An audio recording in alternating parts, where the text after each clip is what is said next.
Bismillahirrahmanirrahim. Assalamualaikum warahmatullahi wabarakatuh.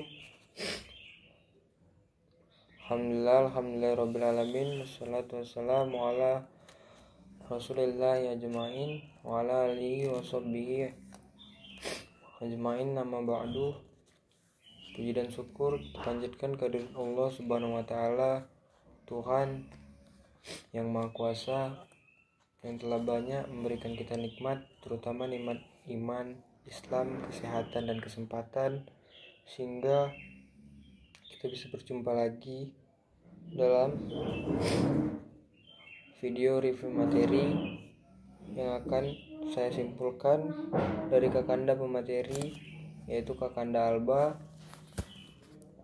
Nah, di sini saya akan sedikit menyimpulkan materi tentang ideologi, politik, strategi, dan taktik dengan tema kajian strategi dan taktik dalam menyongsong satu abad HMI. Nah, di sini di video sebelumnya saya sudah menjelaskan bagaimana pengertian dari ideologi, politik, strategi, dan taktik itu sendiri. Nah, di sini politik itu terbagi menjadi dua. Yang pertama politik struktural, yang kedua politik kultural. Nah, politik sendiri berasal dari kata polisi yang berarti kebijakan. Nah, sedangkan pengertian politik adalah mempengaruhi kebijakan yang dibuat oleh penguasa untuk mengikuti apa yang kita inginkan. Nah, politik struktural adalah politik di mana kita harus ikut ke dalam struktural politik itu sendiri, yaitu dengan memangku jabatan. Sedangkan politik kultural untuk mempengaruhi kebijakan publik, maka kita hanya masuk ke dalam lingkungan politik itu sendiri tanpa masuk ke dalam struktural politik. Nah, di sini saya akan menjelaskan selanjutnya mengenai konsep atau mind mapping dari peta politik itu sendiri. Nah, di tengah sendiri ada penguasa dan dikelilingi oleh 5 komponen utama dalam politik.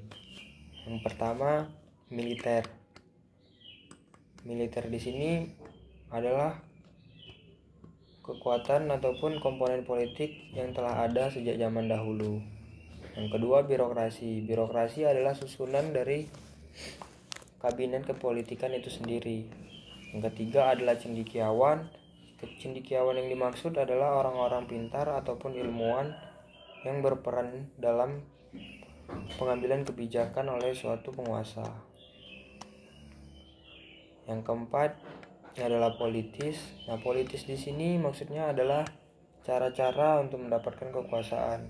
Nah, bisa disebut juga politis ini sebagai tim untuk mencapai kekuasaan itu sendiri. Yang kelima ada kapitalis. Nah, kapitalis ini biasa diartikan dengan kekayaan ataupun sumber kekayaan itu hanya terpaku pada suatu kelompok orang yang hanya bisa yang terdiri dari sebagian kecil. Intinya kapitalisme sendiri adalah memperkaya individual masing-masing. Nah, maksud kapitalis di sini adalah para pemilik modal ataupun investor. Nah, di sini dijelaskan juga oleh pemateri yang pertama mengenai pemilih rasional dan pemilih irasional. Nah, pemilih rasional ini adalah pemilih yang melihat calon penguasa ataupun pemimpin dari nalar berpikirnya atau secara sadar. Sedangkan pemilih irasional adalah seseorang yang memilih hanya dasar suka atau tidak suka. Dalam artian di sini pemilih menjadi fanatik, apapun yang dilakukan oleh calon penguasa tidak menjadikan keraguan di dalam hatinya untuk memilih calon penguasa ataupun pemimpin itu sendiri. Nah, di dalam materi ideologi, politik, strategi, dan taktik ini sendiri yang saya sendiri pahami adalah bagaimana cara kita untuk memenangkan atau merebut kekuasaan itu.